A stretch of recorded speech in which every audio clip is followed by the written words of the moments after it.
Remember Chicken Little running around yelling, "The sky is falling"? Now we have Twitter and sports talk radio. But are they really the best guides to follow?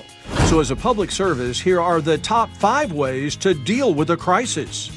Number 5, ignore it. Don't laugh. Politicians have been doing that for years, which is why there's no 6-lane interstate from here to St. Louis.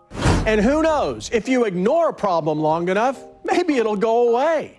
Number 4, don't overstate a problem. MentalHealth.net suggests that making things look worse than they really are is not helpful.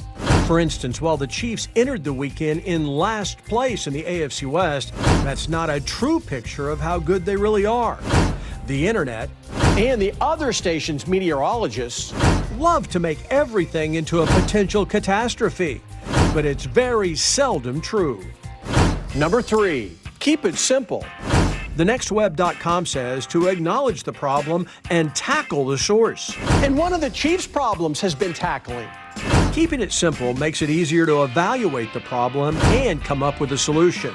In TV, the solution's often to make a change, which might explain why I've been fired so often. Number 2, try not to panic. In the second half of the Chiefs' Super Bowl loss to the Buccaneers, I watched head coach Andy Reid very closely, and there was no sign that things were going wrong. After the game, he said that losing your composure does not help. And that's especially true for leaders. Whether they're coaching a team or managing a company, showing panic is not the answer.